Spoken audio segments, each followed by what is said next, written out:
चलो बच्चों करते हैं स्टार्ट आज हमारा रिवीजन लेक्चर। और आज के हम रिवीजन लेक्चर में कवर करने वाले हैं सेक्शन नंबर 128 से लेके 137, जो किसके बारे में बात करते हैं, अकाउंट्स ऑफ कंपनी के बारे में। चलिए वक्त को जाया ना करते हुए सीधा हम लोग हमारे टॉपिक की तरफ चलते हैं, अकाउंट्स ऑफ कंपनी के बारे में। चलो निकालिए सभी अपनी अपनी कॉपी, करते हैं स्टार्ट। चलो अकाउंट्स ऑफ कंपनी हेडिंग डालते हैं हम, अकाउंट्स ऑफ कंपनी, जिसके सेक्शन है 128 से लेके 137। वैसे 138 का होता है वो इंटरनल ऑडिट का होता है, जिसको हम ऑडिटर के साथ डिस्कस करने वाले हैं। तो सबसे पहले हम सेक्शन नंबर 128 डिस्कस करेंगे और 128 सेक्शन क्या बोलता है। Section number 128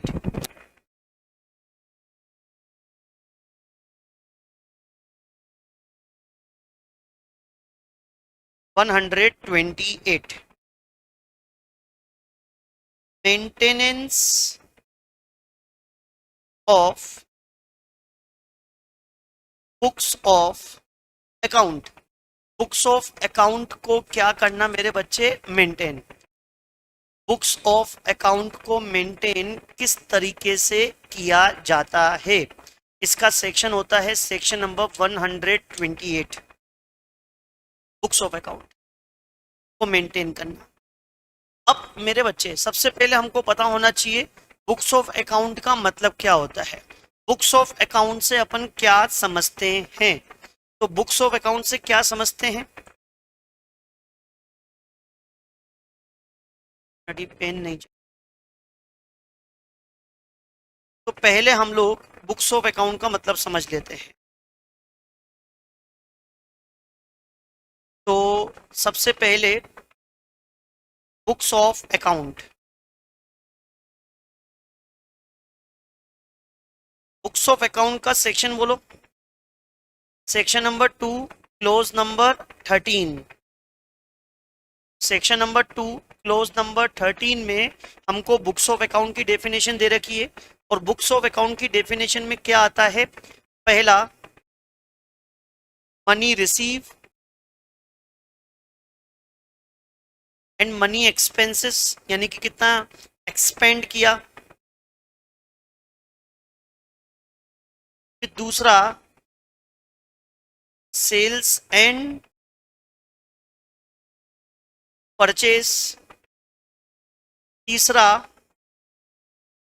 assets and liability. देखो ट्रेडिंग अकाउंट पहले बनाते थे, उसमें सेल परचेस आता था, फिर P&L बनाते थे, इनकम एक्सपेंडिचर आता था, बैलेंस शीट बनाते थे, असेट्स। लेकिन वो मतलब क्या है ना, ध्यान रखना बुक्स ऑफ अकाउंट क्या होते हैं, जो हम जनरल लेजर बनाते हैं वो होती है। और आपके वो P&L बैलेंस शीट है तो फाइनेंशियल स्टेटमेंट में आता है। और कोई भी कंपनी अगर कॉस्ट रिकॉर्ड मेंटेन करती है तो कॉस्ट रिकॉर्ड भी इसमें आएंगी, जिसकी अपन क्या करवाते हैं, ऑडिट करवाते हैं। और उस ऑडिट को क्या बोलते हैं, कॉस्ट ऑडिट। क्या बोलते हैं इसको, कॉस्ट ऑडिट, कॉस्ट ऑडिट बोलते हैं। ठीक है, कॉस्ट ऑडिट बोलेंगे इसको। तो ये बुक्स ऑफ अकाउंट। फिर बच्चों का क्वेश्चन आता है, सर फाइनेंशियल स्टेटमेंट का मतलब क्या है। तो फाइनेंशियल स्टेटमेंट की definition section number 2 close number 40 में दे रखी है। और फाइनेंशियल स्टेटमेंट में क्या आते हैं, हमारी balance sheet, profit and loss का स्टेटमेंट, कैश फ्लो स्टेटमेंट। फिर उसके बाद साल भर में कितने शेयर्स इशू किए, कितना बायबैक किया, उससे इक्विटी में कितना चेंजेस हुआ। और notes to account, explanatory note, explanatory note, ये चीजें आएंगी। फिर ये जो हम फाइनल अकाउंट बनाते हैं ये कब के बनाते हैं? फाइनेंशियल ईयर के। कब के बनाते हैं मेरे बच्चे? फाइनेंशियल ईयर के बनाए जाते हैं। तो फाइनेंशियल ईयर का मतलब क्या होता है फिर? तो फाइनेंशियल ईयर की डेफिनेशन देखो, कंपनी लॉ में जो डेफिनेशन है अल्फाबेट है। जैसे 40 में फाइनेंशियल स्टेटमेंट एफ से चालू हो रहा है, तो ये फाइनेंशियल ईयर भी इसके आगे पीछे ही होगा। अल्फाबेट देख लो, एस पहले आता है कि वाई पहले आता है? तो 40, वाई उसके बाद आता है, तो ये क्या होगा? तुक्का लगाओ, 41। और 42 में क्या है? Foreign company. अरे 42 में क्या है? Foreign company. Sir foreign company में, फॉरेन कंपनी कंपनी में सी, सी तो पहले आता है। अरे बेटा फॉरेन एफ ओ, यहाँ पे एफ आई, आई के अब अल्फाबेट थोड़ा समझाऊंगा मैं बैठ के, अल्फाबेट ही है ना। तो 42 में फॉरेन कंपनी आती मेरे बच्चे, कोई बात नहीं, वो पढ़ाने नहीं बेटा अपन। तो फाइनेंशियल ईयर का मतलब क्या होता है? फाइनेंशियल ईयर का मतलब financial period, financial year means period ending on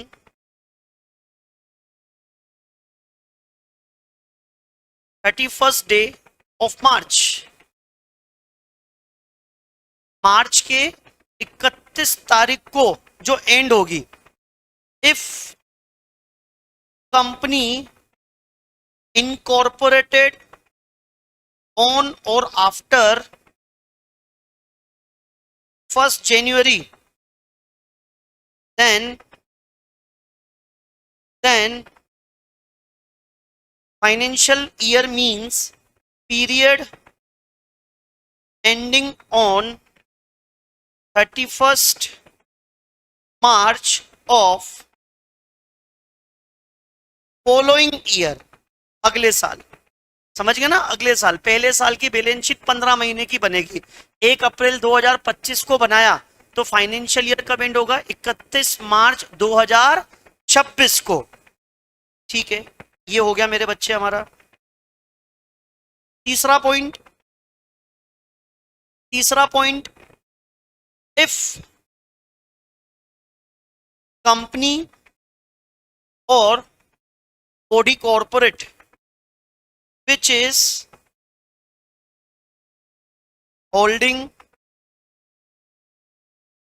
or subsidiary or associate of company incorporated outside India। अगर कोई कंपनी या बॉडी कॉर्पोरेट है जो होल्डिंग सब्सिडरी एसोसिएट है कौन सी कंपनी की, जिसका इनकॉर्पोरेशन कहां पे हुआ है मेरे बच्चे? आउटसाइड इंडिया में हुआ है।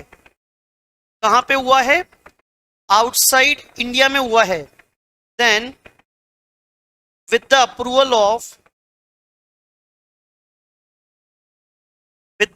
ऑफ सेंट्रल गवर्नमेंट में follow different financial year for the purpose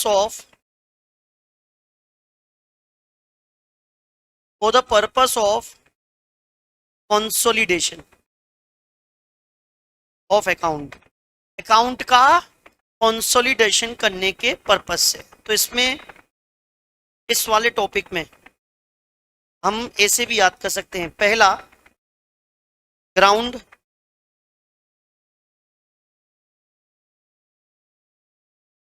for different financial year. Ground क्या होगा? कंसोलिडेशन। एलिजिबल कंपनी, कौन सी कंपनी एलिजिबल है? इंडिया में हो लेकिन उसकी होल्डिंग सब्सिडरी कहां पर है? आउटसाइड इंडिया में है। तीसरा, अप्रूवल किससे लेनी पड़ेगी? Central government. तो ये 3 पॉइंट हम कीवर्ड्स बना के इसको याद कर सकते हैं। ठीक है, ये हमारा हो गया मेरे बच्चे। अब हम सीधा आते हैं section number 128, maintenance of books of account. हर कंपनी को फोकस करना, हर कंपनी चाहे ओपीसी हो, प्राइवेट हो, पब्लिक हो, but company incorporated in India, हर एक कंपनी को क्या करना पड़ता है? शैल, शैल मतलब कंपल्सरीली प्रिपेयर, प्रिपेयर, क्या प्रिपेयर करना पड़ेगा? Books of account. और कहां पे रखना पड़ेगा? Registered office. कहां पे रखना पड़ेगा? Registered office. अगर आप रजिस्टर्ड ऑफिस के अलावा कहीं और रखना चाहते हैं तो आपको क्या पास करना पड़ेगा? Board resolution. और जब से बोर्ड रिजोल्यूशन पास किया तो नई एड्रेस जो होगी वो किसको इन्फॉर्म कर देंगे? आरओसी को। कितने दिन में? 7 दिन में। कौन से फॉर्म में? AOC 5 में। कौन से फॉर्म में? AOC 5 में। अच्छा, जो ये बुक्स ऑफ अकाउंट रखे जाएंगे हर साल के रखे जाएंगे, every financial year, her financial year. Even books of account नहीं, उसके अलावा कोई भी books and paper, financial statement यानी कि books of account, financial statement etcetera, उससे मिलती जुलती चीजें हर फाइनेंशियल ईयर की रखी जाएगी ऑन अक्रूवल बेसिस। अक्रूवल क्या होता है मेरे बच्चे? अक्रूवल का मतलब होता है हमने वो चीज कमा ली तो उसकी एंट्री कर लेंगे, चाहे कैश मिला हो चाहे कैश नहीं मिला हो, है ना। अक्रूवल मतलब उधार में माल बेचा हो तो उसकी भी क्या हो जानी चाहिए? Entry. As well as double entry system के बेसिस पे रखेंगे। डबल एंट्री सिस्टम क्या होता है मेरे बच्चे? एक चीज डेबिट होगी तो एक चीज क्या होगी? क्रेडिट। साथ ही साथ हम कंप्लाई करेंगे। किसका कंप्लाई करेंगे? Accounting standard. क्यों कंप्लाई करेंगे? ताकि हमारे इनका ट्रू एंड फेयर व्यू पता चल सके। True and fair view. अच्छा, ये जो बुक्स ऑफ अकाउंट है हम लोगों को फिजिकल भी रखना है और इलेक्ट्रॉनिक फॉर्म में भी रखना है। फिजिकल में भी रखना है, इलेक्ट्रॉनिक फॉर्म में भी रखना है मेरे बच्चे। अगर आप इलेक्ट्रॉनिक फॉर्म में रखते हो, अगर आप इलेक्ट्रॉनिक फॉर्म में रखते हो तो इस तरीके से रखोगे कि उसका एक्सेस कहां पे होना चाहिए? इंडिया में। एक्सेस इंडिया में होना चाहिए। और दूसरा, उसको ओरिजिनल कॉपी में मेंटेन करेंगे, बिल्कुल ओरिजिनल। जैसे बॉक्स जैसे फॉर्मेट आपने ऑफलाइन बना के रखे हैं वैसे ही इलेक्ट्रॉनिक फॉर्म में अनऑल्टर्ड होने चाहिए, चेंजेस नहीं होना चाहिए। और अगर आपने किसी सर्विस प्रोवाइडर की सर्विस ले रखी है, क्लाउड वगैरह ले रखा है, HTTP का वो IP एड्रेस वगैरह सब कुछ, ये आपको डिटेल्स शेयर करनी पड़ेगी। डिटेल ऑफ सर्विस प्रोवाइडर किसके पास भेजनी पड़ेगी? ROC के पास। चाहे फिजिकल हो चाहे इलेक्ट्रॉनिक मेंटेन करो, चाहे फिजिकल मेंटेन करो चाहे इलेक्ट्रॉनिक मेंटेन करो। कितने समय के लिए संभाल के रखेंगे? Preserve for 8 financial year. और उससे ज्यादा समय के लिए भी संभाल के रख सकते हैं, longer period, if investigation is ordered by central government. Central government ने आपकी कंपनी का इन्वेस्टिगेशन कर रखा है, इन्वेस्टिगेशन चल रहा है, तो इस केस में ज्यादा समय के लिए आपको रखना पड़ेगा। तो क्या पढ़ा? बुक्स ऑफ अकाउंट कहाँ रखे जाएंगे? Registered office. कहीं और रखना है तो क्या पास करना पड़ेगा? BR। हर कंपनी को मेंटेन करने होते हैं, electronic as well as physical form में मेंटेन करने पड़ेंगे। ठीक है, अब इन बुक्स ऑफ अकाउंट का इंस्पेक्शन करना है। इंस्पेक्शन करना है of books of account, financial statement, जो भी ऊपर डॉक्यूमेंट हैं उनका इंस्पेक्शन कर सकते हैं इजीली, उनका इंस्पेक्शन कर सकते हैं इजीली। कहां पे जाके करना पड़ेगा? अब सुनना, बुक्स ऑफ अकाउंट चाहे कंपनी के हों, चाहे उसकी ब्रांच के हों, ब्रांच चाहे इंडिया में हो, चाहे ब्रांच क्या हो आउटसाइड इंडिया में है। समझ में आया? अरे आया, ठीक है। तो अगर आप लोगों को कंपनी के या ब्रांच ऑफिस के क्या चाहिए? Financial information. कौन सी इंफॉर्मेशन? Financial information. तो इसका इंस्पेक्शन कौन कर सकता है? Director. Open for inspection. Inspection कर सकता है डायरेक्टर, लेकिन कब कर सकता है? समय, during the business hours. Business hours 9 से 6 के बीच में।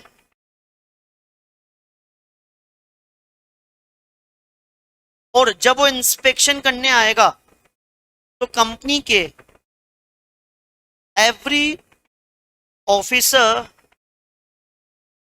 एंड एम्प्लॉय की ड्यूटी है कि उनको असिस्टेंस दो, यानी कि उनकी हेल्प करो इंस्पेक्शन करने में। लेकिन अगर डायरेक्टर को अदर फाइनेंशियल इंफॉर्मेशन चाहिए जो इसमें अवेलेबल नहीं है, अदर मतलब जो यहां पे अवेलेबल नहीं है, जो कहां पे अवेलेबल है? आउटसाइड इंडिया, यानी कि आउटसाइड इंडिया की ब्रांच की, आउटसाइड इंडिया ब्रांच की अगर उसको अदर फाइनेंशियल इंफॉर्मेशन चाहिए जो इंडिया में अवेलेबल नहीं है, तो डायरेक्टर एप्लीकेशन देगा। किसको? कंपनी को। कंपनी 15 डेज में क्या करवा देगी? अवेलेबल। 15 डेज में क्या करवा देगी? अवेलेबल। अब जो ब्रांच ऑफिस की इंफॉर्मेशन है वो सब कहां पे रखी जाएगी? इंडिया में। पढ़ी पड़ा, keep at registered office of company, चाहे ब्रांच ऑफिस की ही क्यों ना हो।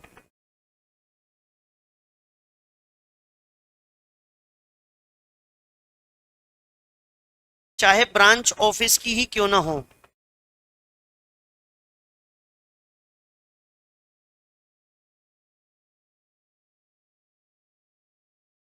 सब कहां पे रखी जाती है? तो ब्रांच ऑफिस को हेड ऑफिस में भेजनी पड़ेगी। तो ब्रांच अगर इंडिया में है तो उनको कब कब भेजनी पड़ेगी? पीरियोडिक बेसिस पे।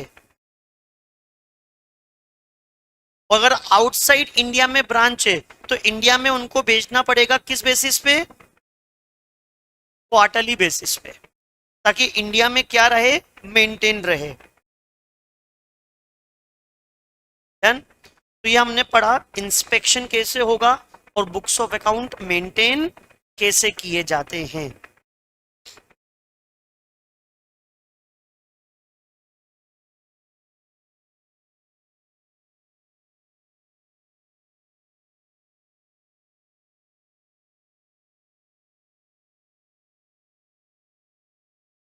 नेक्स्ट, ये हो गया। नेक्स्ट सेक्शन है सेक्शन नंबर 129। सेक्शन नंबर 129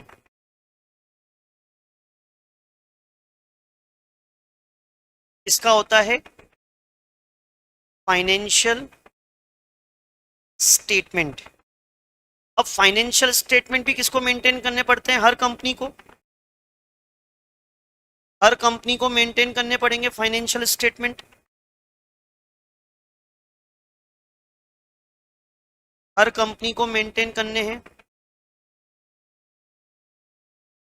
हर कंपनी को फाइनेंशियल स्टेटमेंट क्या करने पड़ेंगे? मेंटेन। हर कंपनी को फाइनेंशियल स्टेटमेंट क्या करने पड़ेंगे? मेंटेन करने पड़ेंगे। फाइनेंशियल स्टेटमेंट मेंटेन करने पड़ेंगे हर कंपनी को। शैल प्रिपेयर फाइनेंशियल ईयर जो ट्रू एंड फेयर व्यू देते हो। कैसे मेंटेन करेंगे? शेड्यूल नंबर 3 के बेसिस पे, और कंप्लाइंस करना होगा किसका? Accounting standards. किसका करना पड़ेगा? अकाउंटिंग स्टैंडर्ड का कंप्लाइंस करना पड़ेगा।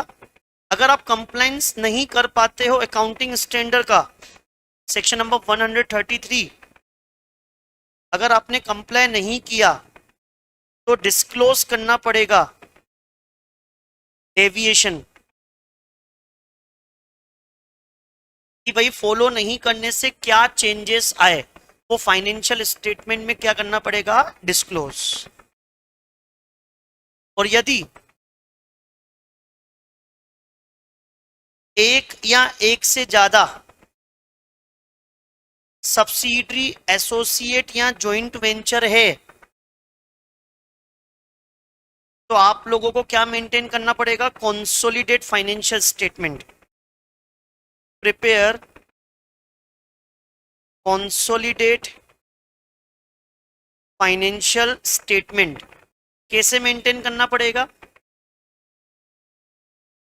वही schedule number 3, accounting standard true and fair view, इस तरह से मेंटेन करना पड़ेगा। लेकिन शेड्यूल 3 फॉलो करने की जरूरत नहीं है। शेड्यूल 3 में फॉर्मेट है, लेकिन ये फॉर्मेट फॉलो करने की जरूरत नहीं है।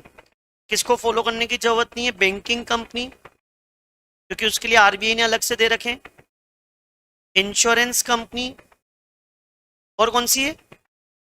Very good. और एनी अदर एस में भी प्रिस्क्राइब। लेकिन एक्स्ट्रा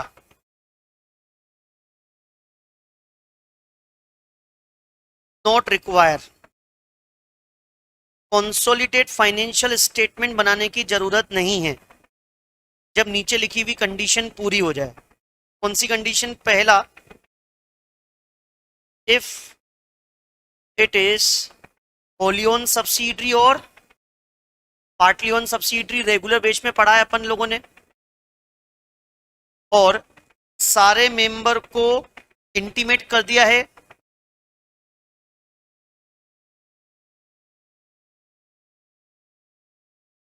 नो ऑब्जेक्शन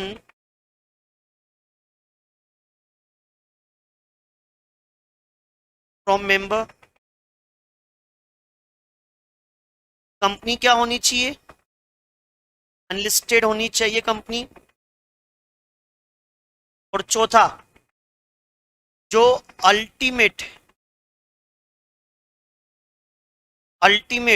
या इंटरमीडिएट होल्डिंग कंपनी है, उसने तो फाइल कर दिए हो सीएफएस। इसके पास? आरओसी के पास। कैसे? मान लो एक एच लिमिटेड, एक डब्ल्यू लिमिटेड और एक एस लिमिटेड,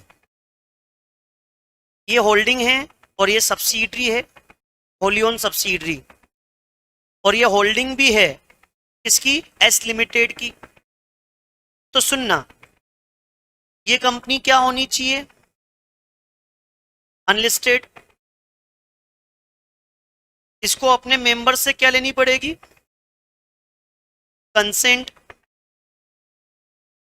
और इन दोनों के कंसोलिडेट फाइनेंशियल स्टेटमेंट किसके पास फाइल हो गए हो?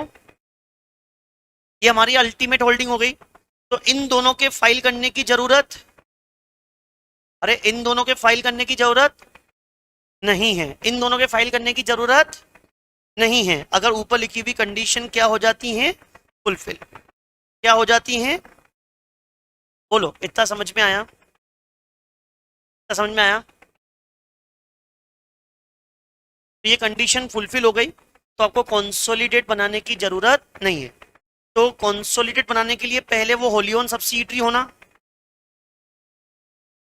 क्या होनी चाहिए, होली ओन सब्सिडियरी। ये होली ओन सब्सिडियरी अनलिस्टेड, इसने अपने मेंबर से परमिशन ले ली हो और इसकी होल्डिंग कंपनी ने इसके साथ मिलकर कंसोलिडेट फाइनेंशियल स्टेटमेंट फाइल कर दी हो, तो इस होली ओन सब्सिडियरी को अपनी सब्सिडियरी के साथ मिलके कंसोलिडेट फाइल करने की जरूरत नहीं है। तो सुनना, obligation of holding company, holding company के क्या ऑब्लिगेशन है? पहला, उसको खुद की बैलेंस शीट बनानी है, इसको क्या बोलते हैं, स्टैंड अलोन फाइनेंशियल स्टेटमेंट, खुद की बनानी है।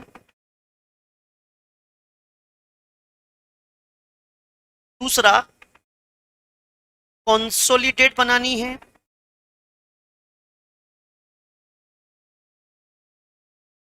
कैसे बनानी है, होल्डिंग को किसके साथ मर्ज करके, होल्डिंग किसके साथ मर्ज करके बनाएगी, सब्सिडियरी के साथ। और तो सेलियन फीचर्स,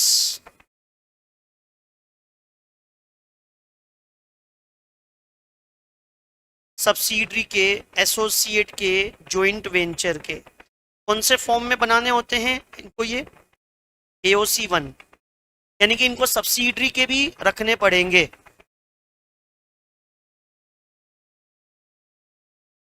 तो ये हो गया हमारा, है समझ में? तो 128 में क्या था, बुक्स ऑफ अकाउंट। हालांकि बुक्स ऑफ अकाउंट कैसे रेफर किए जाएंगे, even including financial statement as well. 128 सिर्फ बुक्स ऑफ अकाउंट का ही नहीं है, फाइनेंशियल स्टेटमेंट वगैरह सब कहाँ रखे जाएंगे उसका था।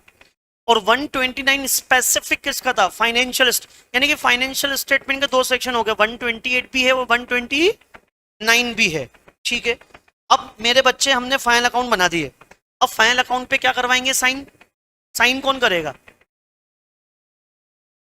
सबको पता है, चेयरमैन, और कौन साइन करेंगे, दो डायरेक्टर। तो मुझे बताओ, इसके बाद मैं साइनिंग बताऊं कि लाइन से चलने दूं, सेक्शन लाइन से चलने दूं? ठीक है, तो अगला सेक्शन 130, हालांकि साइन करने का सेक्शन है 134, तो सेक्शन नंबर 130, 130 होता है compulsory reopening of account, reopening of accounts, accounts को रीओपन करना। रीओपन मतलब आपके फाइनल अकाउंट बन चुके हैं, आपके फाइनल अकाउंट, अच्छा इसमें एक और चीज लिख दो, चौथा ऑब्लिगेशन बताना भूल गया, ये फाइनेंशियल स्टेटमेंट और consolidate financial statement place before share holder, कहां पे रखेंगे, एनुअल जनरल मीटिंग में, ये भी ऑब्लिगेशन है रखने का।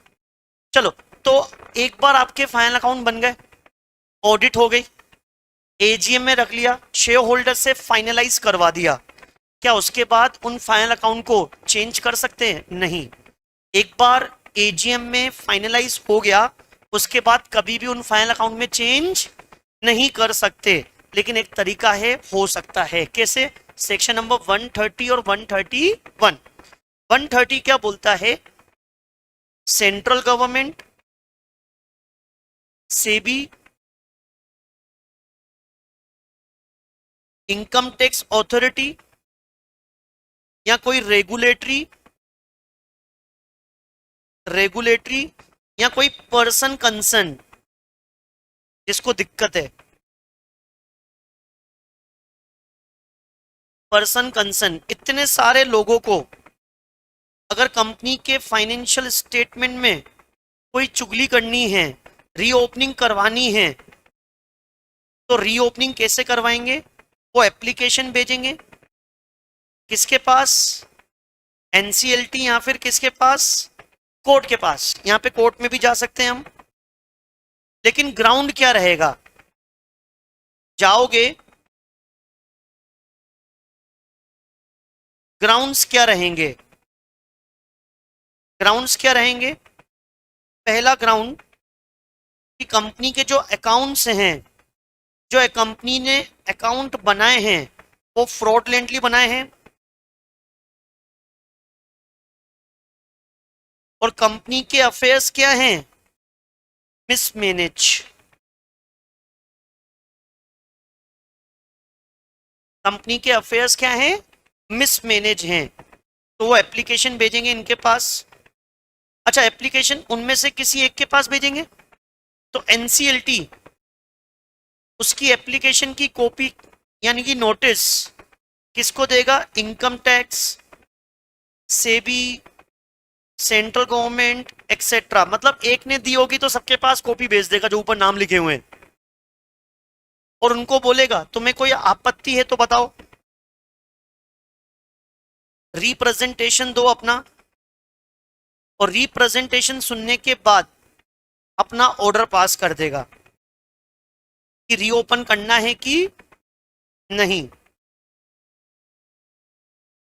अगर रीओपन का ऑर्डर पास किया है तो मैक्सिमम 8 साल के लिए ही रीओपन कर सकते हैं, इससे ज्यादा समय के लिए रीओपन, मैक्सिमम कितने साल का ऑर्डर पास होता है, 8 साल। लेकिन 8 साल से ज्यादा का भी रीओपनिंग का ऑर्डर पास हो सकता है। कब ऑर्डर पास हो सकता है मेरे बच्चे, जब जब सेंट्रल गवर्नमेंट ने, याद है पीछे पढ़ा था, सेंट्रल गवर्नमेंट ने बोला है कि आप इससे ज्यादा समय के लिए रखो तो ज्यादा, बोलो आया, ठीक है। अगला सेक्शन है सेक्शन नंबर 131। 131 होता है मेरे बच्चे voluntary revision, voluntary revision of financial statement या फिर बोर्ड रिपोर्ट। एक कंपनी खुद अपनी इच्छा से क्या करना चाहती है, रिवाइज, है ना, तो कैसे कर सकती है, तो कंपनी खुद अपनी इच्छा से अगर रिवाइज करना चाहती है तो ये भी क्या भेजेगी, एप्लीकेशन, लेकिन एप्लीकेशन एनसीएलटी, यहां पे कोर्ट नहीं आएगा। और किस ग्राउंड्स पे भेजा जाएगा कि फाइनेंशियल स्टेटमेंट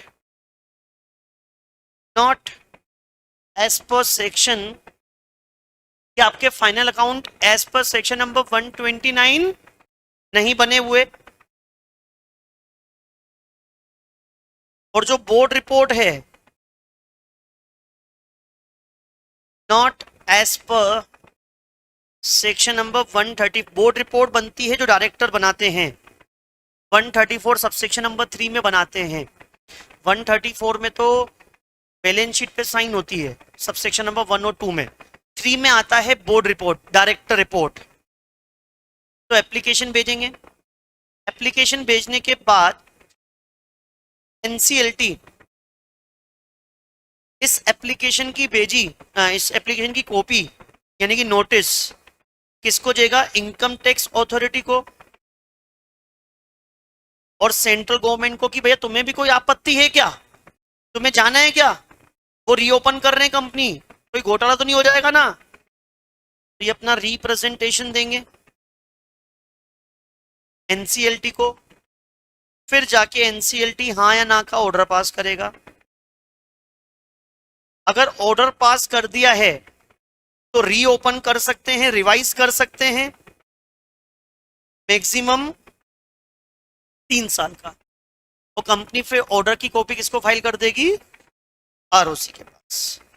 इस तरह से फाइनल अकाउंट को क्या कर सकते हैं, रीओपन। तो सेक्शन नंबर 128, जल्दी से बोलो, 128 किसका था, बुक्स ऑफ अकाउंट बनाने का था।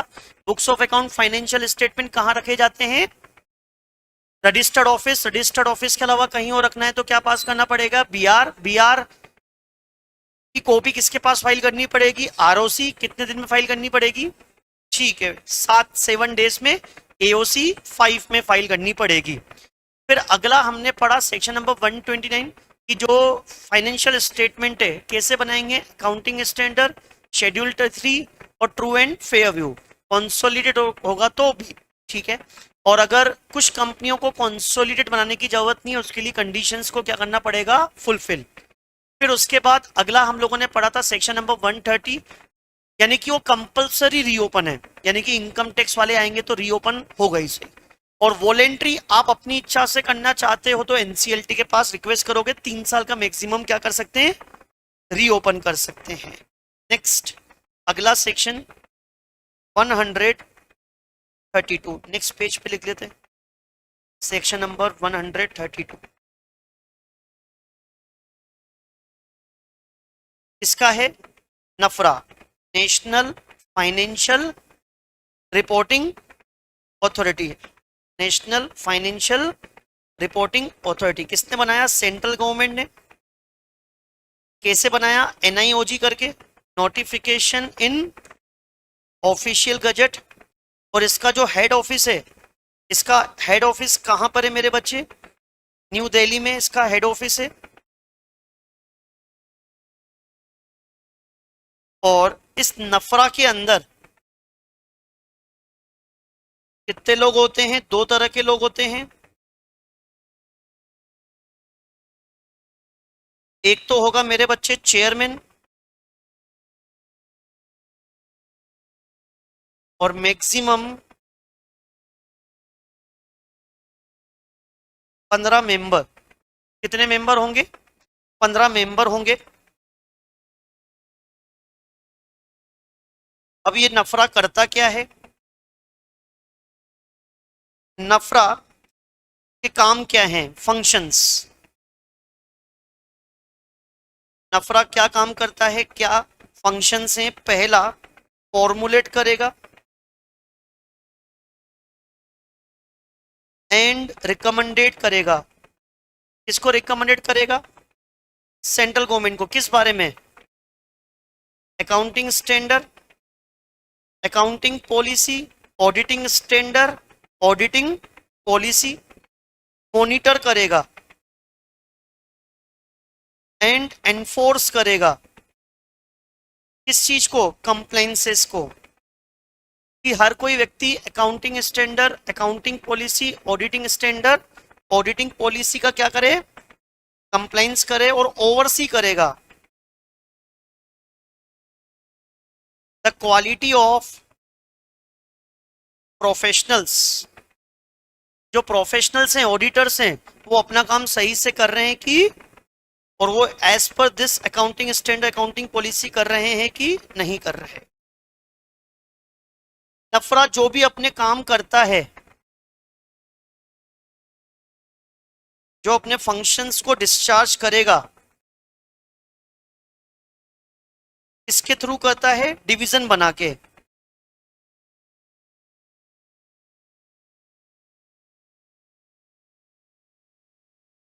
कैसे काम करेगा, डिवीजन बना के।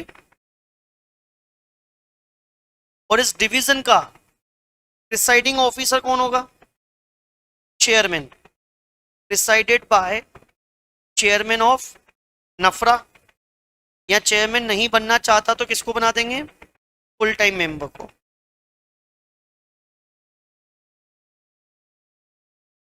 ठीक है, नफरा भी अपने बुक्स ऑफ अकाउंट मेंटेन करता है बेटा, मेंटेन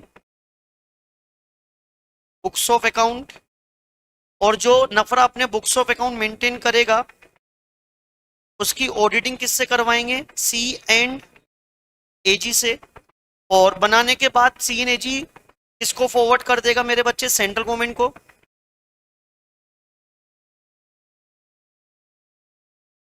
और उसको कहां पे रखा जाएगा फिर, पार्लियामेंट में।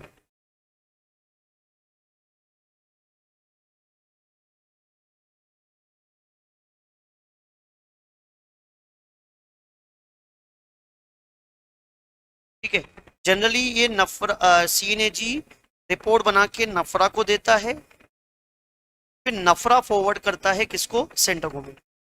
ठीक है, नेक्स्ट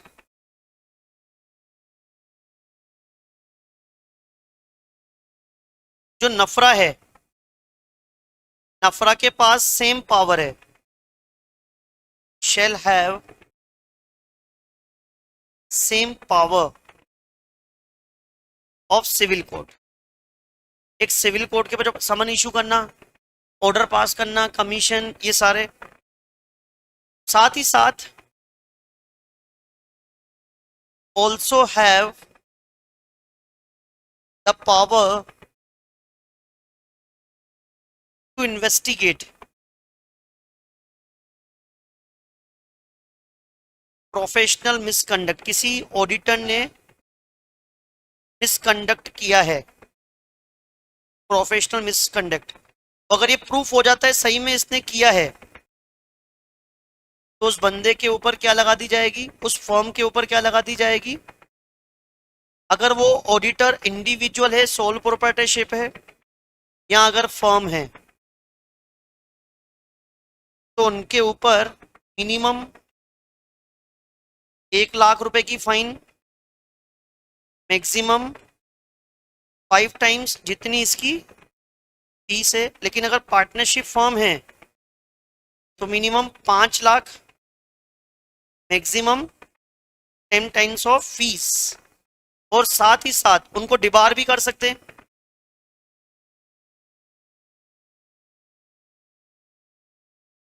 या फर्म को पूरी कि आप ऑडिट नहीं कर सकते,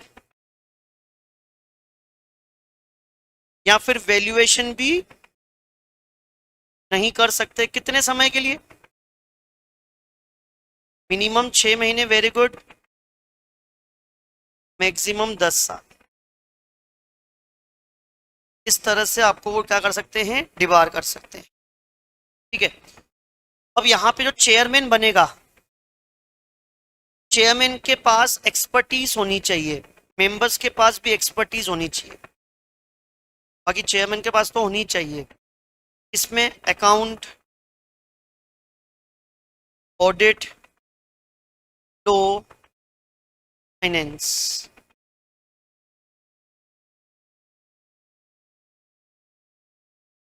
ठीक है। और जो चेयरमैन और मेंबर है,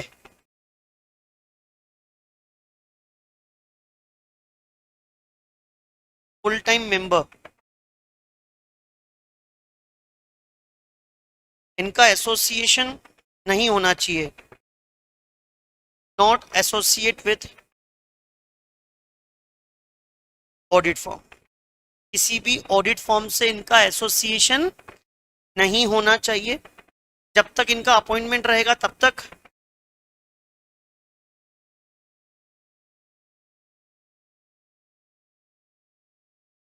और साथ ही साथ 2 साल आफ्टर इनका ऑफिस क्या हो जाएगा, विकेट। ठीक है। ये हमारा चार्ट बन गया बहुत अच्छे से। अगला सेक्शन कौन सा आता है मेरे बच्चे? 133। वो तो होता है इंड एएस का। जल्दी से बताओ किस किस के ऊपर एप्लीकेबल है? लिस्टेड कंपनी, बोलो लिस्टेड कंपनी। दूसरा unlisted public company, unlisted public company including NBFC ना, including NBFC, non banking financing company. हाँ जी, अनलिस्टेड पब्लिक कंपनी कौन सी? जिसकी नेटवर्थ कितनी हो या उससे, या इनकी सब्सिडरी, एसोसिएट, जॉइंट वेंचर भी है क्या? बोलो इनकी, बोलो आया क्या? क्या जॉइंट वेंचर है? बोलते ही नहीं हो तुम लोग। उनके ऊपर भी इंड एएस क्या होंगे, एप्लीकेबल। अगला section, section number 134। Section number 134 में हम 2 पार्ट्स में पढ़ेंगे।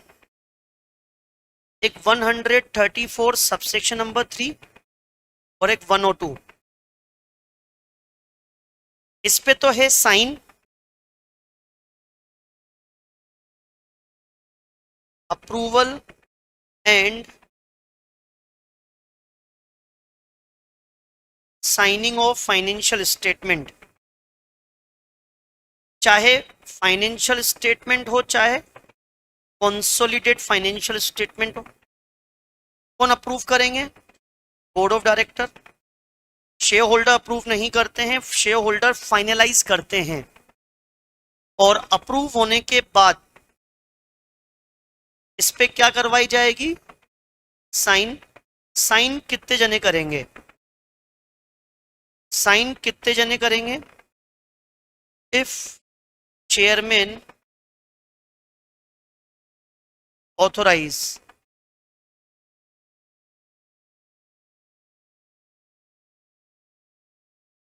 तो चेयरमैन ने ऑथोराइज किया है, sorry, if chairman is authorise by BOD, तो कौन साइन करेगा? चेयरमैन। या फिर अगर चेयरमैन को ऑथराइज नहीं किया, बीओडी ने किसी को भी ऑथराइज नहीं किया, तो कौन साइन करेगा? 2 डायरेक्टर, जिसमें से एक क्या होना चाहिए? एमडी। एक क्या होना चाहिए? एमडी होना चाहिए। इनकी साइन होने के बाद साथ ही साथ ध्यान रखना, उन दोनों में से कोई एक, 2 डायरेक्टर या फिर एक चेयरमैन, साथ ही साथ सीएफओ, सीएस और सीईओ अगर ये कंपनी में अपॉइंटेड हैं तो।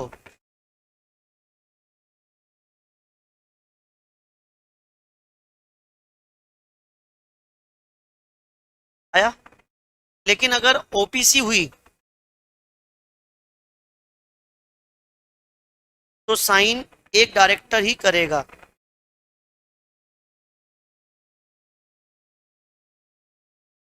और सेक्शन नंबर 134 सबसेक्शन नंबर 3, ये किसका होता है? ये होता है बोर्ड रिपोर्ट का। नाम से पता पड़ रहा है बोर्ड रिपोर्ट, तो बनाएगा भी कौन? Board of director. जिसके ऊपर साइन किसकी होगी?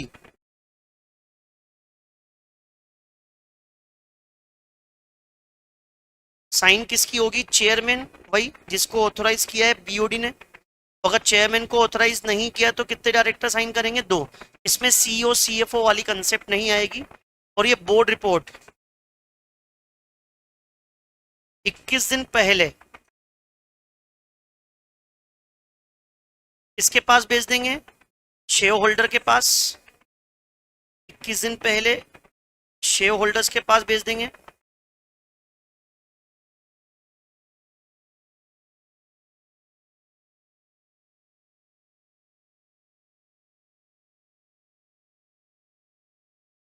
और फिर 21 डेज बिफोर कहां से? एजीएम से। ठीक है। और बोर्ड रिपोर्ट आरओसी के पास भी भेजेंगे, एओसी 4 में। तो बता सकता है कितने दिन में? Within 30 days from AGM. AGM के बाद। और शेयर होल्डर के पास भेजेंगे एजीएम से पहले। और इसके अंदर क्या क्या कंटेंट्स होते हैं? पहला, आपकी वेबसाइट की एड्रेस, नंबर ऑफ एजीएम साल भर में, सॉरी बोर्ड मीटिंग, एजीएम तो साल में एक बार ही होती है, साल में आपने कितनी बोर्ड मीटिंग करी, डीआरएस डायरेक्टर रेस्पॉन्सिबिलिटी स्टेटमेंट, जब मैंने पढ़ाया था ये चैप्टर बताया था इंपॉर्टेंट है। डायरेक्टर रेस्पॉन्सिबिलिटी स्टेटमेंट के ऊपर इंडिविजुअल क्वेश्चन बन सकता है एग्जाम में। और डायरेक्टर रेस्पॉन्सिबिलिटी स्टेटमेंट में ही 6 पॉइंट है, उसके अंदर ही 6 पॉइंट है, जिसमें से एक पॉइंट लिस्टेड कंपनी में लगता है। 5 या 6 पॉइंट है कि financial statement as per accounting standard बने हुए हैं, ट्रू एंड फेयर वैल्यू है, हमने सारे एंट्रियां कर रखी ताकि कंपनी की असेट सेफ रहे, और बीओडी ने कंपनी के सारे लॉ के कंप्लाइंस कर रखे हैं, और इंटरनल फाइनेंशियल कंट्रोल यानी कि 5 पॉइंट। चौथा, evaluation by board of director. Board of director evaluation, ये भी मैंने बताया था कि इंडिविजुअली याद करना है इसको। इंडिविजुअली का मतलब होता है कि इसको तो याद ही कर लेना बेटा, इसके ऊपर क्वेश्चन भी बन सकता है, इसके ऊपर क्वेश्चन बन सकता है। देखो, डायरेक्टर रिस्पॉन्सिबिलिटी स्टेटमेंट में 6 पॉइंट आते हैं, तो 6 के 6 याद करने, 5 नंबर का एग्जाम में पूछ सकता है। और इवैल्यूएशन में भी आपसे एग्जाम में पूछ सकता है कि बीओडी इवैल्यूएशन कौन कौन सी कंपनी का कर सकते हैं।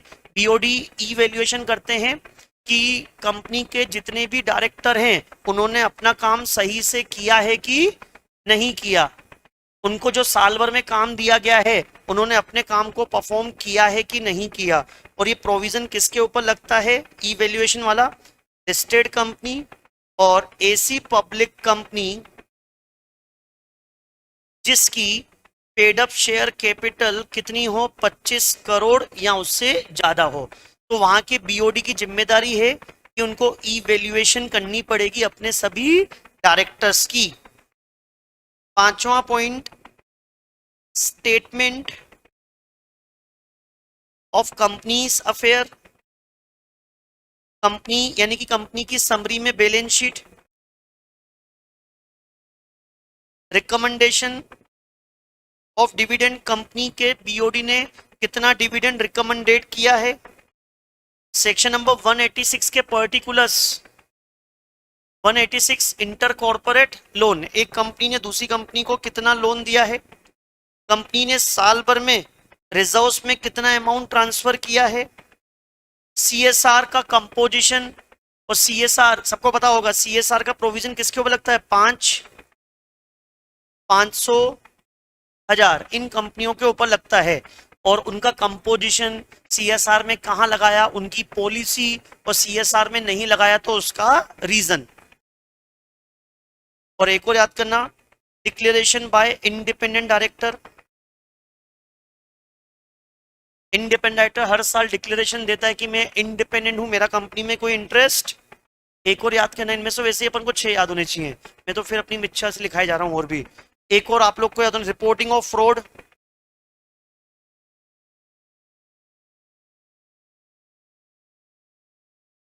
ऑडिटर ने कंपनी में फ्रॉड को उजागर किया है तो वो भी यहाँ पे हमको डिस्क्लोज करना पड़ेगा। डन। अगला सेक्शन होता है मेरे बच्चे सेक्शन नंबर 135। इसका होता है CSR, कॉर्पोरेट सोशल रेस्पॉन्सिबिलिटी। किसका होता है मेरे बच्चे, कॉर्पोरेट सोशल रेस्पॉन्सिबिलिटी। एक कंपनी की सोसाइटी के प्रति क्या होती है, कुछ रेस्पॉन्सिबिलिटी। क्या होती है मेरे बच्चे, कुछ। चलो एक बार अपन सेक्शंस को रिव्यू कर लेते हैं। 128 किसका है, बुक्स ऑफ अकाउंट वगैरह का। 129 किसका होता है, फाइनेंशियल स्टेटमेंट। ठीक है, बुक्स ऑफ अकाउंट कहाँ रखे जाते हैं, कंपनी के registered office. Financial statement true and fair view, और अगर फाइनेंशियल स्टेटमेंट कंसोलिडेट रखना पड़ेगा, नहीं रखना है तो कंडीशन 3। फिर 130 में क्या था, कंपलसरी रीओपनिंग, एनसीएलटी कोर्ट के पास जाना पड़ेगा, रीओपन कर सकते हैं। 131 वॉलेंट्री रीओपनिंग, अपनी इच्छा से रीओपन करो। 132 में क्या था, नफरा।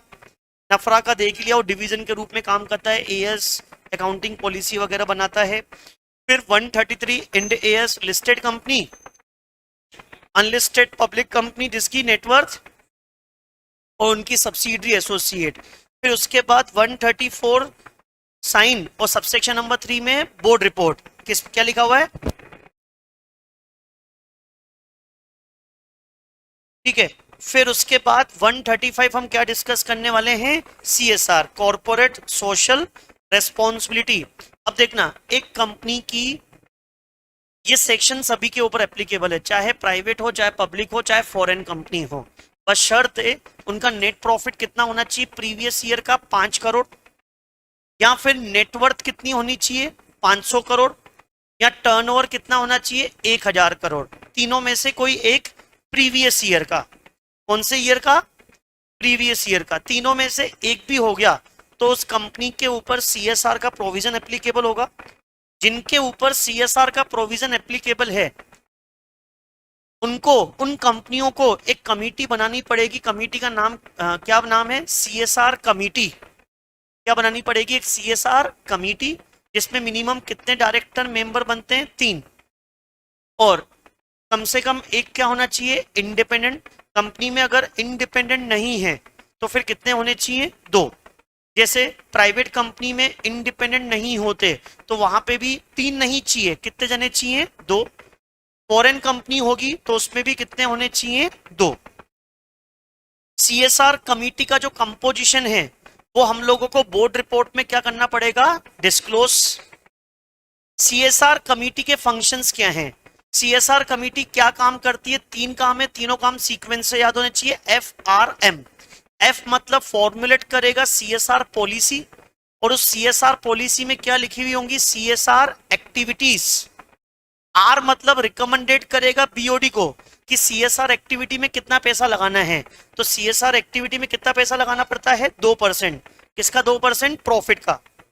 किसका, प्रॉफिट का 2%। ठीक है। फिर उसके बाद तीसरा क्या था, मॉनिटर करता है। क्या करता है मेरे बच्चे, कि इसके अकॉर्डिंग काम कर रहे हैं कि नहीं कर रहे हैं, उसको मॉनिटर करेगा। चौथा पॉइंट, सीएसआर कमेटी जो सीएसआर पॉलिसी बनाती है, बना के किसको दे देगी, और बीओडी से क्या करवा लेगी, अप्रूव। 5वां सबसेक्शन, सीएसआर का प्रोविजन जिस कंपनी के ऊपर एप्लीकेबल है, जो सबसेक्शन नंबर 1 में था, 5,500,000, उनको अपने प्रॉफिट का कितना परसेंट, 2%। कितना परसेंट, तो प्रॉफिट कौन सा, एवरेज नेट प्रॉफिट। कौन सा प्रॉफिट, एवरेज नेट प्रॉफिट, और एवरेज निकालते हैं पिछले 3 सालों का। सीएसआर पॉलिसी में जो एक्टिविटी लिखी हुई है वहां पे लगाना पड़ेगा, और हमेशा लोकल एरिया को प्रेफरेंस देना है। किसको प्रेफरेंस देना है, लोकल एरिया को। किसको प्रेफरेंस देना है, आया। अब एग्जाम में एक टॉपिक और बन सकता है, सुनना। अगर सीएसआर एक्टिविटी में जो पैसा लगा रहे हो वो पैसा कितना लगा रहे हो, 50 लाख। जैसे आपने एवरेज नेट प्रॉफिट का 2% निकाला, अगर वो 2% 50 लाख रुपए तक आ रहा है तो आपको कमेटी बनाने की जरूरत, कमेटी बनाने से फ्री हो जाओगे। लेकिन 2% प्रॉफिट का जो निकाला है वो तो सोसाइटी में लगाना। मैं बता रहा हूं, जिनके ऊपर ये सेक्शन लगता है ना, उनके ऊपर 2 ऑब्लिगेशन है, एक कमेटी बनानी है और एक सोसाइटी में लगाना है। कमेटी बनाने के ऊपर एक्सेप्शन है कि अगर आपका सीएसआर एक्टिविटी का पैसा कितना है, 50 लाख तक, तो आपको लगाने की जरूरत। दूसरा टॉपिक आपको पक्के से याद करना है, इंपैक्ट असेसमेंट। कौन सा याद करना है,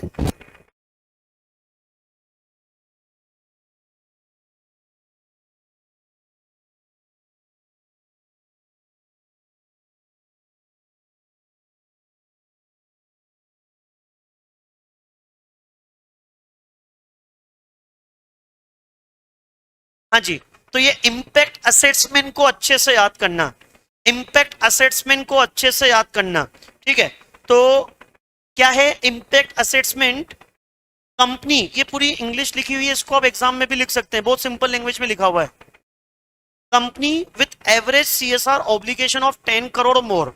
अगर आपका एवरेज सीएसआर का ऑब्लिगेशन कितना है, 10 करोड़ या उससे ज्यादा पिछले 3 सालों का, पिछले 3 सालों का एवरेज सीएसआर में जो आप लगा रहे हो कितना है, 3 करोड़ या उससे ज्यादा, तो आपको इंपैक्ट असेसमेंट करवाना पड़ेगा किसी इंडिपेंडेंट एजेंसी से। किससे करवाना पड़ेगा, इंडिपेंडेंट एजेंसी जिसका संबंध कंपनी के साथ नहीं है, बिल्कुल इंडिपेंडेंट है, एक तरह से ऑडिट करने आने हैं, अपने सीएसआर प्रोजेक्ट का ऑडिट करवानी है। तो जिनका पिछले 3 सालों का सीएसआर ऑब्लिगेशन कितना है, 10 करोड़, कितना है मेरे बच्चे, तो उनको इंपैक्ट असेसमेंट करवाना है किससे, इंडिपेंडेंट एजेंसी से। किससे करवाना है, अपने सीएसआर प्रोजेक्ट। कौन से प्रोजेक्ट के, ऐसे प्रोजेक्ट जिसमें आपका 1 करोड़ रुपए मिनिमम लगा है। देखो ये तो टोटल है, सारे प्रोजेक्ट मिला के 10 करोड़, लेकिन जिस प्रोजेक्ट में आउटले कितना है 1 करोड़ का है, उसका आपको इंपैक्ट असेसमेंट करवाना पड़ेगा। समझ में आया? ठीक है। Impact assessment, the impact assessment report, जो रिपोर्ट उसने बना के दी, place before the board of director, board के सामने रखेंगे, एंड शेल बी, उसको अटैच करेंगे किसके साथ? Annual report. एनुअल रिपोर्ट वही होती है जो 21 दिन पहले शेयर होल्डर्स के पास भेज जाती है। एनुअल रिपोर्ट में क्या क्या आता है मेरे बच्चे? एनुअल रिपोर्ट में बैलेंस शीट आती है, P&L आता है, इंडिपेंडेंट डायरेक्टर का डिक्लेरेशन जाता है, कैश फ्लो स्टेटमेंट आता है, और आपका ये CSR का इंपैक्ट असेसमेंट की रिपोर्ट भी आती है। बोर्ड रिपोर्ट अभी पढ़ के आए, वो भी एनुअल रिपोर्ट में आता है। ये सबकी नोटिस ऑफ एजीएम का नोटिस भी आता है। ऐसा सब अटैच करके एक बुकलेट बनती है। वो बुकलेट एजीएम के 21 दिन पहले सारे शेयर होल्डर्स के पास भिजवा दी जाती है। ठीक है। फिर कंपनी इंपैक्ट असेसमेंट करेगी, तो इंपैक्ट असेसमेंट करने में जो इंडिपेंडेंट एजेंसी आया उसको फीस भी देनी पड़ेगी, खर्चा पानी होगा। तो ये खर्चा पानी हम CSR से ही चार्ज करेंगे। और कितना चार्ज कर सकते हैं? 50 लाख या 2%, विच एवर इज। ठीक है। तीसरा टॉपिक पक्के से याद करना है आपको, CSR में कितना पैसा लगाया, उस CSR की पूरी क्या बनेगी? रिपोर्ट। CSR की पूरी क्या बनने वाली है? तो CSR की रिपोर्ट कौन से फॉर्म में बनेगी? CSR2 में। कौन से फॉर्म में बनेगी? CSR2 में रिपोर्ट बनेगी। और रिपोर्ट फाइल करने की लास्ट डेट क्या है? 20-21 की रिपोर्ट 30 जून 2022 तक भेजनी है। 21-22 की रिपोर्ट 31 मार्च 2023 तक भेजनी है। 22-23 की रिपोर्ट 31 मार्च 2024 तक भेजनी है। और 23-24 उस साल भर के CSR की रिपोर्ट 31 दिसंबर 2024 से भेजनी है, लेकिन AOC 4 फाइल करने के बाद भेजनी है। AOC 4 तो वैसे भी अपन 30 सितंबर से 30 दिन यानी कि अक्टूबर तक तो फाइल कर ही देते हैं, सारी डेटें उसके बाद की ही हैं वैसे। तो ये हमारा CSR का भी प्रोविजन क्या होता है? कंप्लीट। अब आते हैं अगले सेक्शन की तरफ, जो सेक्शन कौन सा होगा हमारा? Section number 136। Section number 136। Section number 136, right, get audited financial statement.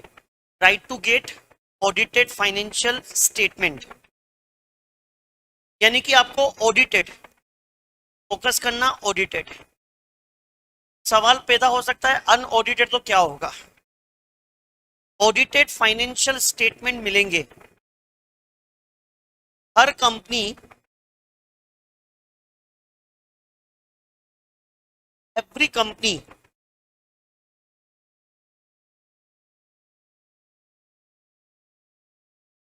Including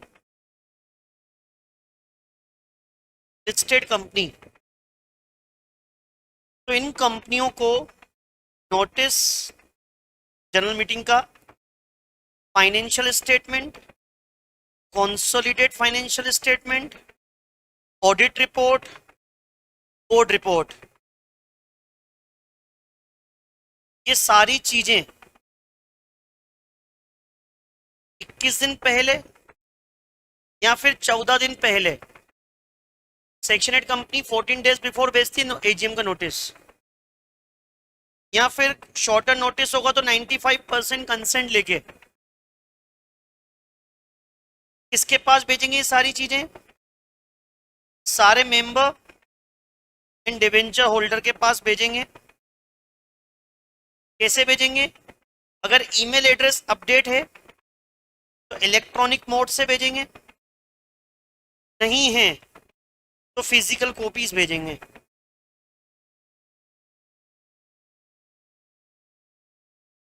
फिर उसके बाद ये तो हो गया normal provision. Extra obligation on listed company, listed company के ऊपर एक्स्ट्रा ऑब्लिगेशन है क्या? ये सारी चीजें, वेबसाइट पे भी लगानी है उनको। ये सारी चीजें कहाँ पे लगानी है? अपनी वेबसाइट पे लगानी है, along with financial statement of subsidiary in India और आउटसाइड। आपकी सब्सिडरी इंडिया में हो चाहे आउटसाइड इंडिया में हो। बोलो आया? अरे आया। ये पहला एक्स्ट्रा ऑब्लिगेशन लिस्टेड कंपनी पे की वेबसाइट पे देना है। दूसरा एक्स्ट्रा ऑब्लिगेशन लिस्टेड कंपनी के ऊपर give right to inspect, inspect करने का राइट देना। किसको? मेंबर को। क्या देना है? एंड AOC 3 मेंबर के पास भेज देते हैं। यानी कि हमारे समरी, हमारे फाइनेंशियल स्टेटमेंट की समरी, सेलिएंट फीचर्स किसके पास भेज देते हैं मेरे बच्चे? अरे किसके पास भेज देते हैं? मेंबर्स के पास। एक मिनट, इसको और अच्छे से लिखता हूं मैं।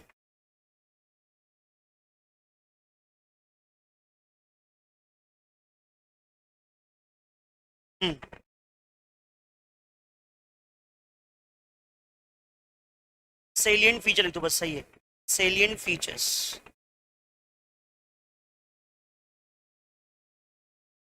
AOC 3 में बना के सारे मेंबर्स को दे दिया जाएगा। आया? सारे मेंबर्स को बना के दे दिया जाएगा। ठीक है। और तीसरा ऑब्लिगेशन, अगर तुम्हारी फॉरेन सब्सिडरी है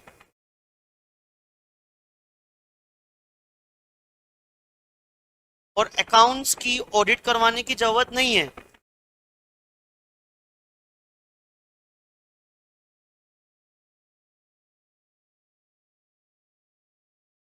फॉरेन के लॉ के अकॉर्डिंग, देन अनऑडिटेड वेबसाइट पे देंगे एंड उसको इंग्लिश लैंग्वेज में कन्वर्ट करवा के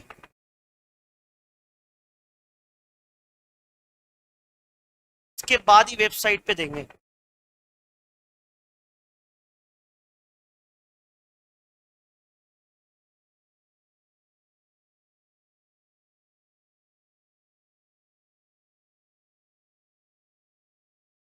देन ये हमारा सेक्शन नंबर 136 हो गया।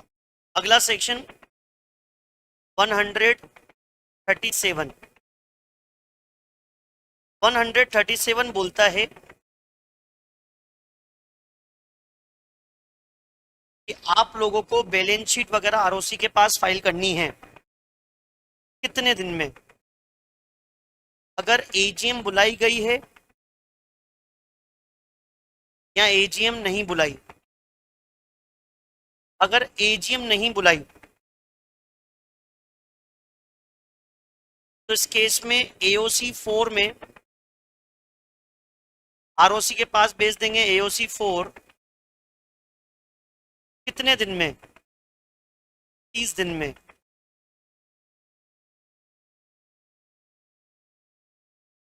कहां से? 30 सितंबर, last date of AGM। AGM के लास्ट डेट से। अगर AGM हुई है तो AGM में फाइनल अकाउंट एडॉप्ट हुए कि नहीं हुए? एडॉप्टेड और अनएडॉप्टेड।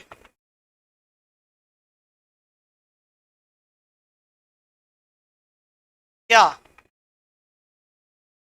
फाइनेंशियल स्टेटमेंट,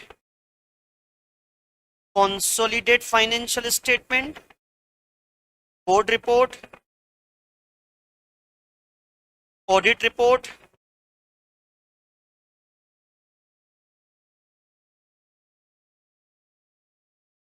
और सब्सिडरी के अकाउंट,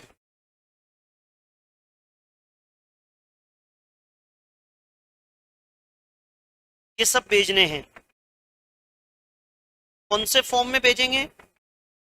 एओसी 4 में। कितने दिन में भेजेंगे? 30 दिन, जब से एजीएम हुई।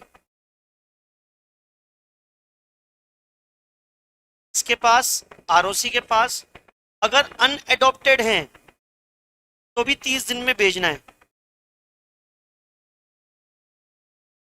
आरओसी के पास, और आरओसी उसको प्रोविजनल बेसिस पे अपने पास रख लेगा।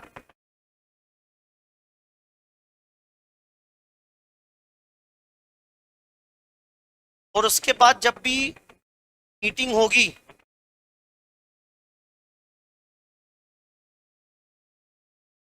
और उसमें जैसे मीटिंग 8 जन होगी, 8 जन मीटिंग ही होगी, 8 जन मीटिंग में उसको एडॉप्ट किया गया, तो जब से एडॉप्ट किया गया 30 दिन में किसके पास भेज देंगे? तो वो फाइनल रिकॉर्ड में रख देगा अपने पास। तो कुल मिला के भेजना है 30 दिन में किसके पास? आरओसी के पास। लेकिन अगर ओपीसी हुई तो उसमें तो एजीएम होती ही नहीं है, ओपीसी भी भेजेगी आरओसी के पास, ये सारी चीजें। लेकिन कितने दिन में? 180 डेज में, कि वहां पे एजीएम नहीं होती। 180 डेज कहां से? जब से फाइनेंशियल ईयर क्या हुआ? एंड। जब से फाइनेंशियल ईयर क्या हुआ? एंड। एक और चीज,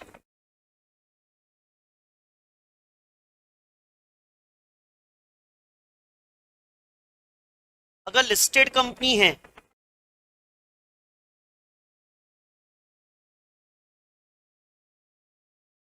या फिर कोई कंपनी जिसकी paid up share capital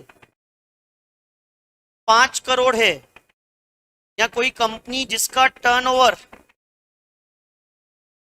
100 crore है, तो इन कंपनियों को भी एओसी 4 तो भेजना ही है आरओसी के पास। लेकिन इनका फॉर्म थोड़ा सा अलग है, एओसी 4 XBRL, इनको XBRL फाइलिंग करनी पड़ती है, तो हम रेगुलर लेक्चर में डिस्कस अच्छे से कर चुके हैं।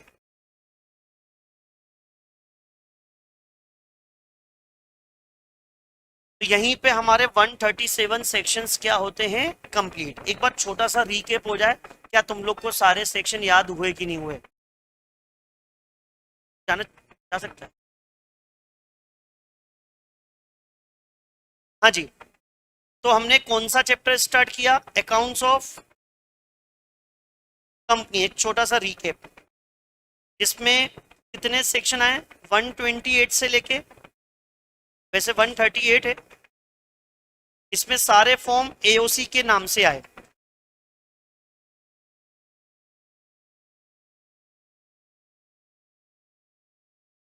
देखते जाओ भाई क्या क्या पढ़ा। एक सेक्शन देखा हमने 128, बोलो क्या पढ़ा 128 में? Books of account. हर कंपनी को बुक्स ऑफ अकाउंट रखने हैं। क्या रखना है? क्या बुक्स ऑफ अकाउंट के अलावा कुछ और भी रखना है क्या? हाँ, books and paper, financial statement, सब। कहाँ पे रखना है? कहीं और रखना हो तो? कहीं और रखना हो तो कितने दिन में?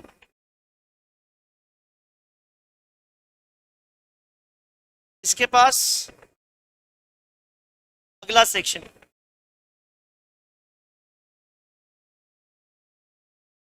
129,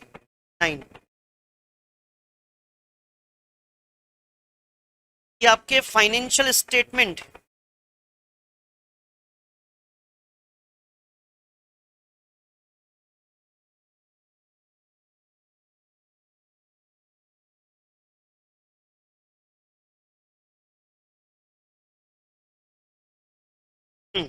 फाइनेंशियल स्टेटमेंट कैसे लगेंगे? As per true and schedule number, और इसमें वो exception banking company, insurance company और इलेक्ट्रिसिटी कंपनी। अगर सब्सिडरी हो, सब्सिडरी, एसोसिएट, ज्वाइंट वेंचर, तो क्या मेंटेन करना पड़ेगा?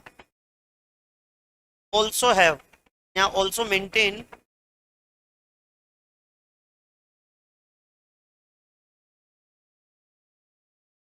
Consolidate and salient features AOC 1 में। याद आ रहा है? एओसी 1 में सेलिएंट फीचर। फिर अगला पढ़ा 130,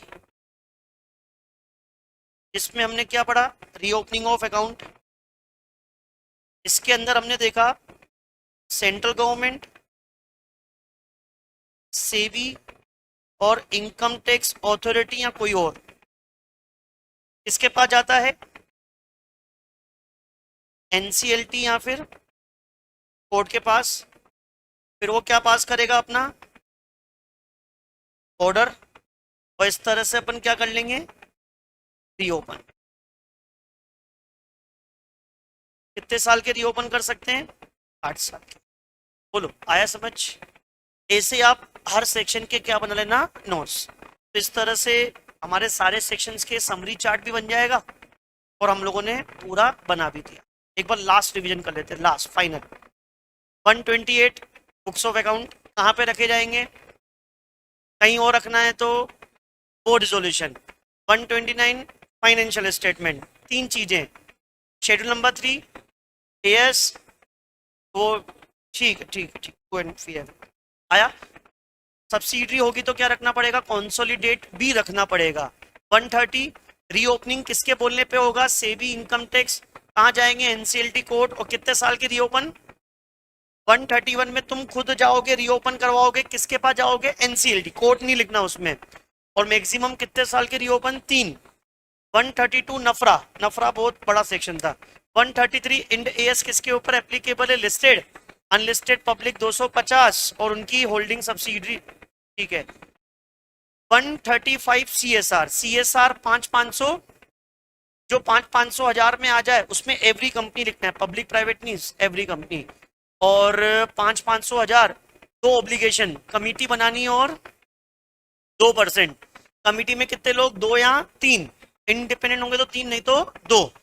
फिर उसके बाद कमिटी बनाने से एग्जम्पशन, यदि सीएसआर का ऑब्लिगेशन कितना है, ठीक है। फिर उसके बाद 136, 21 दिन पहले ये सारी चीजें किसके पास भेज देंगे? सारे मेंबर्स के पास। सेक्शन 8 कंपनी होगी तो 14 दिन पहले, नहीं भेज पाई तो 95% कंसेंट छोटा नोटिस, ठीक है। 137 आरओसी के पास, एक बीच में सेक्शन खा गया शायद, 134, 130 ये सर तो हो गया। 134 साइन कौन करेगा? चेयरमैन या 2, ठीक है, वो सीएस, सीओ, सीएफओ अपॉइंटेड है तो अप्रूव बीओडी करेंगे। बोर्ड रिपोर्ट में वो सारे कंटेंट्स होते हैं, ठीक है। अब थोड़े से क्वेश्चन आंसर्स, चलो पढ़ो question.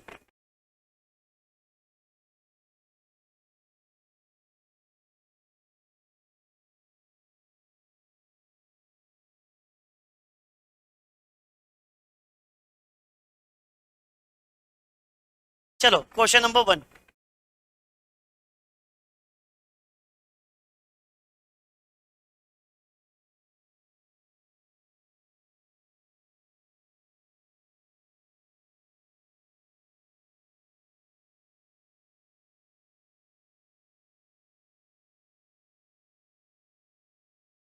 explain the concept of CSR introduced by the Companies Act 2013. Examine the provision of Company Act. Answer the following. Which company are required to constitute the CSR? 500. Which company are excluded from the requirement of the provision of the act under the CSR committee से कौन exempt हो सकता है? जिनमें CSR का obligation कितना हो? 50 लाख या उससे कम।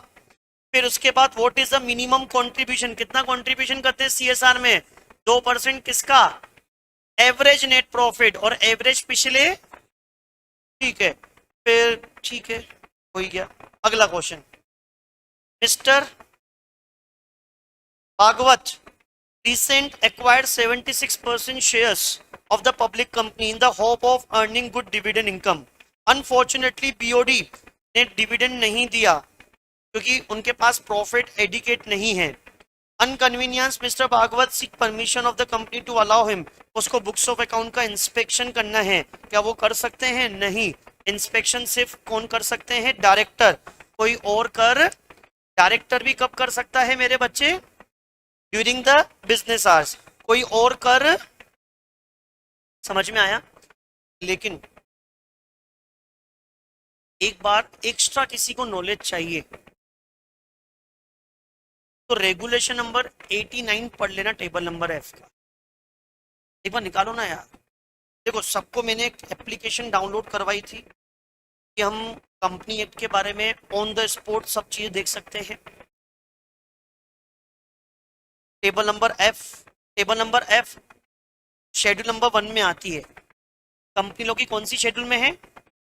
Schedule number 1, table number F. Table number F किसकी होती है? एओए की होती है। ई पे आ गया मैं, ई के बाद एफ। एफ का कौन सा रेगुलेशन बोला था मैंने? 89। बियॉन्ड द सिलेबस चीज, बियॉन्ड द सिलेबस 89। ये पढ़ना। देखो अकाउंट्स हेडिंग भी दे रखी, देखो। The board shall from time to time determine whether or to what extent and what at time and place and under which condition the accounts and books of company and any of them shall be open to inspection for the member who are not a director. If BOD ने decide करके रखा है then member भी क्या कर सकते हैं? Inspect. Otherwise member कभी इंस्पेक्ट, हमेशा इंस्पेक्शन कौन कर सकते हैं? बीओडी। लेकिन अगर ये लिख के आ गया ना, घर आके नंबर देके जाएगा वो, क्योंकि देखो इतना दूर की कहां कोई देखेगा। तो यहां हम ये लिख के आएंगे line, regulation number 89 of table number F. लेकिन ये प्रोविजन टेबल नंबर एफ किसका होता है? Limited by shares. Limited by shares में ही पॉसिबल है कि मेंबर क्या कर सकते हैं? लिमिटेड बाय गारंटियां अनलिमिटेड कंपनी की बात नहीं हो रही। चलो नेक्स्ट पढ़ो क्वेश्चन। एबीसी लिमिटेड, ठीक है, 4 डायरेक्टर हैं।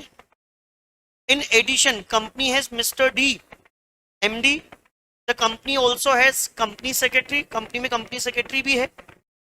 मिस्टर वाइस, the financial statement including consolidate बनाए गए और उस पर 2 डायरेक्टर ने ऑथेंटिकेट किया है। जबकि साइन कितनों की होनी चाहिए? 2 डायरेक्टर। सीएस की भी तो होनी चाहिए, CEO CFO CS if they are appointed. तो भैया वो साइन होनी चाहिए, वो साइन नहीं है। देखो कंपनी में WXYZ डायरेक्टर हैं, डी एमडी है और वाइस क्या है? सीएस। तो भैया इसकी भी साइन चाहिए, एक एमडी भी होना चाहिए। एक एमडी की भी क्या होनी चाहिए मेरे बच्चे? 2 डायरेक्टर एक्स और वाई नहीं, एक एक्स और वाई में से एक, और एक डी भी होना चाहिए और एक मिस्टर वाइस भी होना चाहिए। तो ये सही नहीं था भाई। सही था क्या भाई? और यहीं पे अगर बोर्ड रिपोर्ट होती तो उसमें तो 2 डायरेक्टर से साइन करवाते हैं, उसमें तो कोई वांदे ही नहीं है।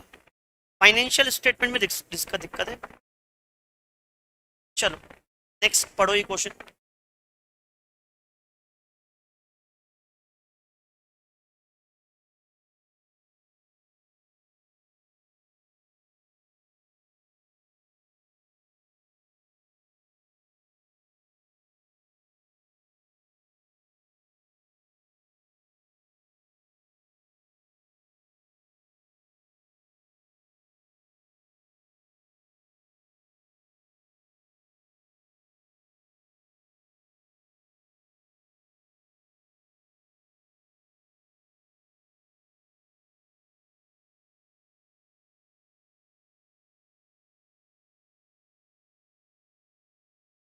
डन? अरे done. DJA company limited incorporated under the provision of company act 2013। 2 सब्सिडियरियां हैं इसकी, AJD और AMR. All three company has prepared their financial statement. Examine the provision of Company Act. In what manner subsidiary को बनाने पड़ेंगे? Schedule number 3 के basis पे बनाना है. True and fair view accounting standard. What would be your answer in case DJA Limited the holding company is not required to prepare? नहीं, holding company को तो बनाने पड़ेंगे. एग्जम्पशन किसको मिलती है? होली ओन सब्सिडरी को या पार्टली ओन सब्सिडरी को. इसको नहीं मिलेगा. What would be your answer in case one of the subsidiary financial statement do not comply accounting standard? Accounting standard follow नहीं किया तो डेविएशन बता दो क्यों नहीं फॉलो किया. याद है अपन ने ब्रैकेट में लिखा था. तो व्हाट एक्सटेंड सेंटर गवर्नमेंट जब भी नाम सुन लो और एग्जम्पशन सुन लो, सेंटर गवर्नमेंट हमेशा पब्लिक इंटरेस्ट में ही एग्जम्पशन देता है. इसके अलावा कभी एग्जम्पशन, तो चाहे पढ़ा हो नहीं पढ़ा हो पब्लिक इंटरेस्ट लिख लिया करो. चलो नेक्स्ट. से भी हाँ सबको बनानी है. ये रियल एस्टेट कंपनी है मेरे बच्चे. ये नीचे दे रखा है, ये आपके प्रॉफिट दे रखे हैं. क्या कंपनी को CSR calculate the amount that company has to spend. Company को CSR में लगाना है. सर 500,000. अरे लिस्टेड बोल दिया ना, बात खत्म. लिस्टेड बोल दिया तो लिस्टेड में 500,000 देखने की जरूरत नहीं है. सेबी के रेगुलेशन में लिखा हुआ है उनको CSR कमेटी बनानी है. ठीक है, तो मुझे बताओ क्या इनको CSR में लगाना है? हाँ. कितना लगाना है? विधान सामने देखो बेटा, कितना लगाना है प्रॉफिट का? 2%. 2% एवरेज नेट प्रॉफिट. एवरेज निकालो 2% आउट निकालो, कितना आएगा? 3 सालों का एवरेज निकालो. पहले एवरेज बताओ कि एवरेज कितना आ रहा है. एवरेज प्रॉफिट बताओ कितना आ रहा है. देखो ना 20, 40 और 30. अच्छा लास्ट के देखते हैं क्या? ओके, मेरे को तो गुरुजी ने यही बताया था कि स्टार्टिंग से 3 ले लिया करो. स्टार्टिंग के गलत बताया मेरे को ना. हाँ आज जाके बात करूंगा. हमको लास्ट के 3 लेने, पिछले 3 साल, पिछले 3 साल. तो कितना आएगा? 50. 50 का कितना निकालेंगे? 2%. कितना आएगा 2%? 1 करोड़. अरे कितना आएगा जल्दी से बताओ. कमेटी में कितने लोग होने चाहिए? अरे कमेटी में कितने होने चाहिए? 3. अच्छा CSR कमेटी में अगर पैसा नहीं लगाया तो क्या करो? सॉरी, CSR एक्टिविटी में पैसा नहीं लगाया तो क्या होगा? कंसीक्वेंसेस बताओ. बस ये लिखोगे पेनल्टी. लेकिन पेनल्टी के साथ ये भी लिख के आना कि बोर्ड रिपोर्ट में क्या करना पड़ेगा? डिस्क्लोज. अब ये भी बोर्ड रिपोर्ट पढ़ाया था, उसमें एक लाइन पढ़ाई थी कि अगर आपने CSR एक्टिविटी में नहीं लगाया है तो इसका रीजन डिस्क्लोज करना पड़ेगा. कोई ऐसे 2 काम बताओ कि जो CSR मतलब पब्लिक के लिए कर रहा हूं लेकिन CSR एक्टिविटी नहीं है. पब्लिक में लगा रहे हैं पैसा लेकिन वो CSR एक्टिविटी नहीं है. एम्प्लॉइज के लिए हमने एम्प्लॉइज के लिए वो खोल दिए, क्या बोलते हैं, स्कूल्स. उनके बच्चों को पढ़ाने के लिए स्कूल्स. एम्प्लॉय के लिए हॉस्पिटल. सिर्फ एम्प्लॉय. मैंने मैराथन में लोगों को फ्रूटी पिलाई, पानी पिलाया, तो ये स्पॉन्सरशिप है. कोई चैरिटी का चल रहा है प्रोग्राम, वहां पे मैंने स्पॉन्सर कर दिया, तो ये सब मार्केटिंग है. ये CSR एक्टिविटी. लेबर लो, ग्रेचुइटी बोनस का पेमेंट करना, उनका फ्री में इलाज करवाना, ये सब इसमें काउंट. बोलो आया क्या? ठीक है, ये लो. एक हाउसिंग फाइनेंस कंपनी है और उसकी शेयर कैपिटल 11 करोड़ है. कितनी है मेरे बच्चे? 11 करोड़ है और टर्नओवर 145 करोड़ है. 500,000. नहीं, ये तो बोल रहा है फाइनेंशियल स्टेटमेंट XBRL.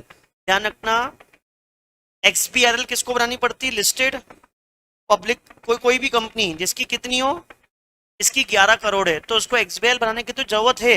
लेकिन उसमें एक बात ध्यान रखना, हाउसिंग फाइनेंस कंपनी, NBFC, इनको बनाने की जरूरत, इनको XBRL फाइलिंग इनके लिए एग्जम्प्ट है.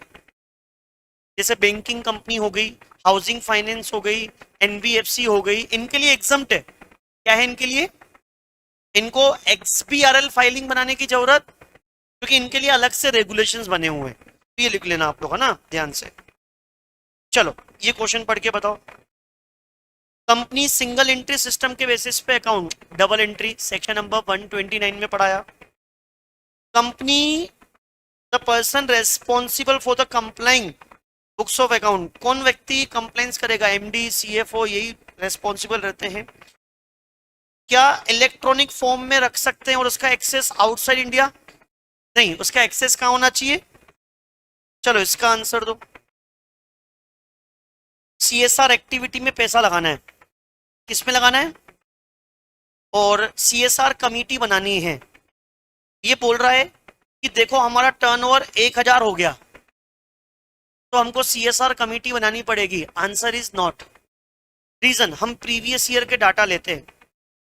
हमारा अभी करंट ईयर कौन सा चल रहा है, 20-21 कौन सा है, तो हम 19-20 के डाटा लेंगे।